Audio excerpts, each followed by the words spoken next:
전쟁은 본질적으로 폭력입니다. 하지만 그 폭력의 방식은 언제나 기술에 의해 바뀌어왔습니다. 아주 오래전 인류의 전쟁은 손에 잡히는 무기에서 시작됐습니다. 돌, 도끼, 창, 칼. 이 시기의 전쟁은 가깝고 느리고 직접적이었습니다. 적의 숨소리를 들을 정도로 서로 가까이서 싸워야 했습니다. 누가 더 강한지, 누가 더 많이 버티는지, 누가 더 많은 병력을 동원하는지가 중요했습니다. 그 시대의 전쟁은 무기의 복잡성보다 인간 육체의 충돌에 가까웠습니다. 하지만 화약이 등장하면서 세상은 바뀝니다. 총이 등장하고 대포가 등장하고 먼 거리에서 사람을 죽일 수 있게 되었습니다.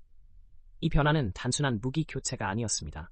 전쟁의 철학 자체가 바뀐 것입니다. 가까이 가서 싸우는 것이 아니라 멀리서 먼저 마치는 자가 유리해졌습니다. 그리고 산업혁명은 전쟁을 완전히 다른 차원으로 끌어올립니다. 철도는 병력을 빠르게 이동시켰고, 공장은 대량 생산을 가능하게 했고, 기관총은 인간의 용기를 순식간에 무력하게 만들었습니다. 1차 세계대전의 참호전은 기술이 인간을 얼마나 효율적으로 죽일 수 있는지를 보여준 가장 잔혹한 장면 중 하나였습니다. 기술은 분명 발전했는데 인간은 더 행복해지지 않았습니다. 오히려 더 많은 사람이 더 짧은 시간에 더 체계적으로 죽어갔습니다.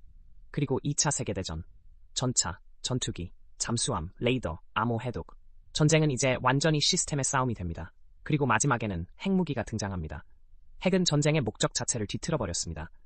이제 핵심은 어떻게 싸울 것인가가 아니라 상대가 감히 전쟁을 시작하지 못하게 만들 것인가가 되었습니다. 즉, 기술은 전쟁의 방식만 바꾼 것이 아니라 정치와 외교, 공포의 구조까지 바꾸어 놓았습니다. 여기서 중요한 포인트가 하나 있습니다. 기술은 언제나 두 얼굴을 가지고 있었습니다. 한편으로는 더 정확하고 더 빠르고 더 효율적인 전쟁을 가능하게 했습니다. 하지만 다른 한편으로는 죽이는 과정을 더 비인간적으로 만들었습니다. 버튼 하나, 좌표 하나, 명령 한 줄. 직접 칼을 휘두르지 않아도 수많은 생명이 사라지는 구조. 이것이 기술이 전쟁에 들어왔을 때 항상 생겨나는 딜레마였습니다. 21세기에 들어오면서 전쟁은 또 한 번 바뀌기 시작합니다. 이제 중요한 것은 누가 더 많은 무기를 가졌느냐가 아니라 누가 더 먼저 보고 더 빨리 분석하고 더 정확하게 결정하느냐입니다. 즉, 전쟁의 핵심이 화력에서 정보 우위로 이동한 것입니다. 위성, 정찰기, 통신 감청, 사이버전, 전자전. 현대전은 눈에 보이는 전투보다 눈에 보이지 않는 정보 싸움이 먼저입니다. 상대의 레이더를 먼저 마비시키고 통신을 끊고 위치를 파악하고 오판을 유도합니다. 그리고 마지막에야 미사일이나 전투기가 움직입니다. 즉, 오늘날의 전쟁은 총알보다 먼저 데이터가 날아갑니다. 그래서 현대의 군사 강국은 단순히 무기만 사지 않습니다. 센서 체계, 위성망, 지휘통제 시스템, 실시간 데이터 통합 플랫폼에 막대한 돈을 씁니다. 전쟁이란 결국 불확실성 속에서 결정을 내려야 하는 일입니다. 그런데 기술은 그 불확실성을 줄이겠다고 약속합니다. 여기저기 있다. 이 좌표가 맞다. 지금이 타격 타이밍이다. 이 경로가 가장 안전하다. 이렇게 전쟁은 점점 더 판단 보조 시스템의 전쟁이 됩니다. 문제는 여기서 시작됩니다. 인간은 점점 더 많은 판단을 기계가 정리해준 정보에 의존하게 됩니다. 그리고 그 다음 단계가 바로 AI입니다.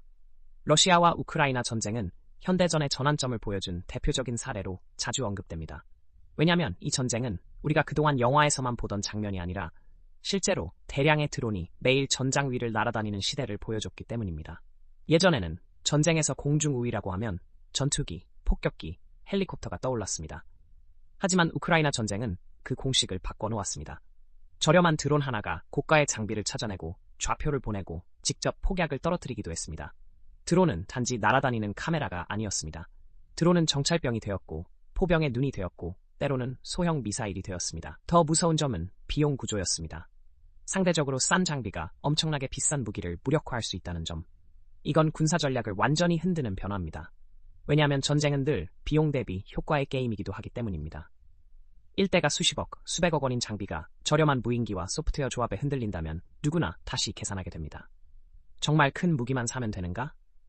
아니면 싸고 빠르게 대량 운용할 수 있는 체계가 더 중요한가? 이 질문은 단순한 군사 문제가 아닙니다. 산업구조, 예산구조, 병력 운용 개념까지 바꿉니다. 그리고 여기서 AI가 들어옵니다. 드론이 많아질수록 사람이 하나하나 다 조종하기 어렵습니다. 표적을 식별하고 비슷한 형태를 구분하고 이동 경로를 계산하고 장애물을 피하고 다수의 기체를 동시에 운용하려면 소프트웨어가 핵심이 됩니다. 즉, 드론 혁명 다음에는 반드시 AI 혁명이 따라오게 되어 있습니다. 이제 2026년으로 돌아와 보겠습니다. 이번 이란 공습이 충격적인 이유는 규모 때문만이 아닙니다.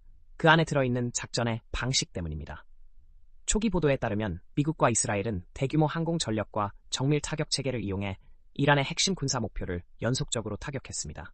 미군 고위 당국자는 초기 일정과 작전 전개를 설명했고 이란의 후계 구도 혼란까지 이어졌다는 분석도 나왔습니다.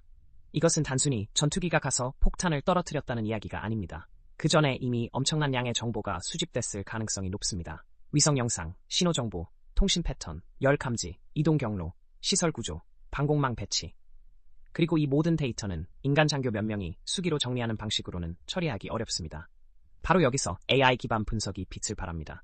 AI는 방대한 이미지에서 이상 징후를 찾고 이전 패턴과 비교하고 숨겨진 상관관계를 드러내고 우선순위를 제한할 수 있습니다. 중요한 것은 AI가 스스로 전쟁을 한다는 것이 아니라 인간이 전쟁을 훨씬 더 빨리 결정하게 만든다는 점입니다. 그리고 그 속도 차이가 현대전에서는 치명적입니다. 몇 시간 늦으면 표적이 사라지고 미사일이 이동하고 지휘부가 피신합니다. 그래서 현대전의 핵심은 더 강한 펀치가 아니라 더 빠른 판단입니다. 이것이 2026년 전쟁이 예전보다 훨씬 차갑고 계산적으로 보이는 이유입니다. 베네수엘라 마두로 체포 사건도 같은 흐름 안에서 봐야 합니다. 보도에 따르면 미국은 특수작전과 항공지원, 전자전, 정보자산을 결합해 아주 짧은 시간 안에 정권 핵심을 노리는 작전을 수행했습니다. 이건 전통적인 의미의 전면전과는 다릅니다.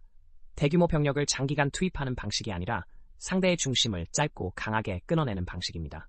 쉽게 말해 전쟁이 점점 더 거대한 충돌에서 고정밀 제거 작전으로 이동하는 것입니다. 이 변화는 한편으로는 효율적입니다. 짧은 시간, 적은 병력, 정확한 목표. 하지만 다른 한편으로는 무섭습니다. 왜냐하면 국가가 이제 과거보다 훨씬 쉽게 정밀 개입을 시도할 수 있기 때문입니다. 전쟁의 정치적 진입 장벽이 낮아질 수 있다는 뜻입니다.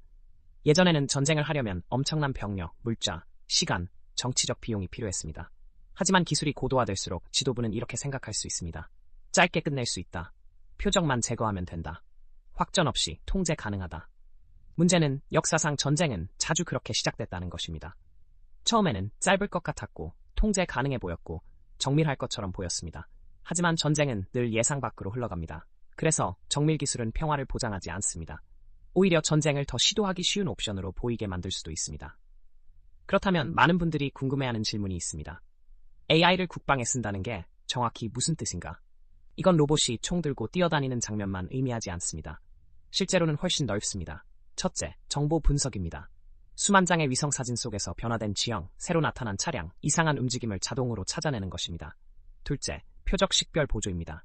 이 물체가 민간 차량인지, 군용 차량인지, 가짜 미끼인지, 이전 데이터와 얼마나 유사한지를 확률적으로 제시합니다.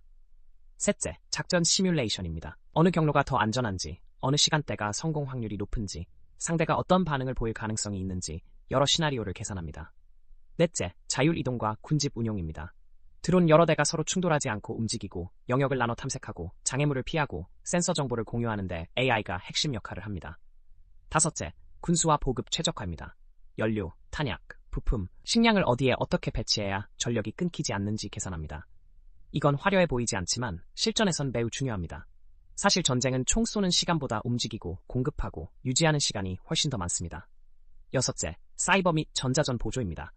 이상 신호를 탐지하고 침입 패턴을 분석하고 적의 교란 시도를 예측하는 데도 AI가 들어갑니다. 즉, AI는 단지 무기를 대신 쏘는 기술이 아니라 전쟁 전체의 운영 체계를 더 빠르고 더 정교하게 만드는 기술입니다. 바로 그래서 AI는 위험합니다. 총보다 위험한 이유는 총은 눈앞에서 발사되지만 AI는 판단 구조 전체를 바꾸기 때문입니다. 3월 초 보도된 미 국방부와 엔트로픽의 갈등은 이 문제를 아주 상징적으로 보여줍니다. 로이터 등에 따르면 엔트로픽은 자사 AI가 대규모 국내 감시나 완전 자율 치명적 무기에 쓰이는 것을 제한하려 했고 국방부는 이를 국가안보상 공급망 위험으로 보고 공식 지정 사실을 통보했습니다. 이 장면이 왜 중요할까요? 왜냐하면 이제 질문이 AI가 군사에 쓰일 수 있는가가 아니기 때문입니다. 이미 쓰이고 있습니다. 진짜 질문은 어디까지 허용할 것인가입니다. AI 기업은 말합니다. 우리는 선을 긋고 싶다. 인간 없는 치명적 결정은 허용할 수 없다. 감시와 자율살상은 위험하다. 국가는 말합니다. 합법적 국가 안보 목적에 민간 기업이 제약을 걸 수는 없다. 전쟁터에서 필요한 기술은 완전하게 사용 가능해야 한다. 이건 단순한 계약 분쟁이 아닙니다. 21세기의 가장 큰 철학적 충돌 중 하나입니다. 기술의 윤리를 누가 정할 것인가? 개발자가 정할 것인가? 기업이 정할 것인가? 국가가 정할 것인가? 아니면 아무도 못 막고 결국 가능한 것은 다 쓰이게 될 것인가? 이 질문은 앞으로 더 자주, 더 크게 등장할 것입니다. 이제 핵심 질문으로 들어가 보겠습니다. 기술이 발전하면 전쟁은 더 인간적으로 변할까요? 겉으로 보면 그럴듯해 보입니다. 예전에는 도시 하나를 통째로 불태웠습니다. 대규모 폭격으로 민간인도 대량으로 희생됐습니다. 하지만 지금은 정밀 유도무기, 실시간 정보, 정확한 좌표 계산 덕분에 군사 목표만 골라서 타격할 수 있다고 말합니다. 실제로 정밀도가 높아지면 민간 피해를 줄일 가능성은 있습니다. 이건 분명 기술의 긍정적 측면입니다. 하지만 여기에는 숨겨진 역설이 있습니다. 전쟁이 덜 잔인해 보일수록 전쟁을 결정하는 사람은 심리적 부담을 덜 느낄 수 있습니다. 쉽게 말해 대량 학살처럼 보이지 않으니 정치적으로도 명분을 만들기 쉬워집니다. 민간 피해는 최소화했다. 정밀 타격이었다. 핵심 시설만 쳤다. 이 문장은 도덕적 면죄부처럼 들릴 수 있습니다. 하지만 타격당하는 쪽에서 보면 건물은 무너지고 인프라는 끊기고 도시는 공포에 빠집니다. 정밀 타격이라고 해서 전쟁의 공포가 사라지는 것은 아닙니다. 오히려 전쟁이 더 깔끔하게 포장될 수 있습니다. 피가 덜 보인다고 해서 폭력이 사라진 것은 아닙니다. 단지 더 멀리서, 더 세련되게, 더 데이터 기반으로 이루어질 뿐입니다. 그래서 어떤 사람들은 말합니다. 기술은 전쟁을 더 인간적으로 만드는 것이 아니라 더 관리 가능한 폭력으로 만든다고. 이 말은 굉장히 섬뜩합니다. 왜냐하면 인간은 관리 가능한 폭력을 생각보다 쉽게 정당화하기 때문입니다. 많은 사람이 이 지점에서 이 질문을 합니다. 그러면 결국 터미네이터 같은 세상이 오는 거 아니냐? 즉, 로봇이 스스로 판단하고, 스스로 적을 고르고, 스스로 발사하고, 인간은 뒤로 물러나는 시대. 결론부터 말하면 할리우드 영화처럼 완전한 인간형 로봇 전쟁이 당장 내일 벌어질 가능성은 낮습니다. 하지만 더 중요한 사실이 있습니다. 터미네이터의 핵심은 로봇 외형이 아닙니다. 핵심은 인간의 판단이 기계의 판단으로 넘어가는 것입니다. 그 점에서는 우리는 이미 첫 단계에 들어와 있습니다. AI가 우선순위를 제시하고 위험도를 평가하고 표적 후보를 정리하고 행동 옵션을 추천합니다. 인간은 마지막 승인만 누른다고 말할 수 있습니다. 하지만 전쟁이 너무 빠르게 돌아가면 인간의 승인은 형식이 될 수 있습니다. 화면에 뜬 추천안, 기계가 계산한 최저값, 수많은 센서가 가리키는 빨간 점. 이 앞에서 인간은 정말 독립적인 판단을 하고 있는 걸까요? 아니면 이미 기계가 만들어 놓은 틀 안에서 버튼만 누르고 있는 걸까요? 그리고 만약 드론 군집이 확대되고 자율항법이 고도화되고 대응 시간이 몇 초 이하로 줄어든다면 그는 분명 이렇게 말할 것입니다. 인간이 직접 다 판단하기엔 너무 늦다. 기계가 먼저 대응해야 한다. 바로 이 순간이 가장 위험한 순간입니다. 인간이 통제를 포기하는 순간이 효율의 이름으로 정당화되기 때문입니다. 즉, 터미네이터는 갑자기 나타나는 것이 아닙니다. 조금씩 합리성의 이름으로, 속도의 이름으로, 효율의 이름으로 다가옵니다. 이제 마지막 질문입니다. 기술의 발전은 인간의 삶을 더 좋게 만드는가? 전쟁에서도 그럴까? 우리는 흔히 기술을 중립적인 것으로 생각합니다. 칼은 도구다. AI도 도구다. 문제는 사용하는 인간이다. 이 말은 절반만 맞습니다. 왜냐하면 어떤 기술은 사용자의 행동 자체를 바꾸기 때문입니다. 자동차는 이동 방식을 바꿨고, 스마트폰은 인간의 집중력을 바꿨고, 소셜미디어 알고리즘은 정치와 감정의 구조를 바꿨습니다. 마찬가지로 전쟁 기술은 전쟁의 윤리와 결정을 바꿉니다. 즉, 기술은 단순한 도구가 아니라 행동을 유도하는 환경입니다. 정밀 타격 기술이 있으면 정밀 타격을 시도하고 싶어집니다. 자율 드론이 있으면 위험 지역에 사람 대신 기계를 보내게 됩니다. AI 분석 시스템이 있으면 더 빠른 개입을 정당화하게 됩니다. 결국 기술은 삶을 발전시키기도 하지만 동시에 권력의 계산법도 바꿉니다. 그리고 국제정치는 도덕보다 계산에 민감합니다. 누가 먼저 보고, 누가 먼저 계산하고, 누가 먼저 쏘는가. 이것이 힘의 질서를 바꿉니다. 그래서 AI 군사화는 단순한 과학 발전 뉴스가 아닙니다. 이건 21세기 패권 질서의 핵심입니다. 누가 더 강한 AI를 만들었는가가 아니라 누가 더 빠르게 국가 시스템에 통합했는가, 누가 윤리보다 속도를 택했는가, 누가 통제권을 놓지 않았는가의 문제입니다. 앞으로 전쟁을 볼 때 우리는 단지 폭발 장면만 보면 안 됩니다. 그 뒤를 봐야 합니다. 어떤 데이터가 쓰였는지, 누가 판단했는지, AI가 어느 단계까지 개입했는지, 인간이 실제로 최종 결정을 했는지.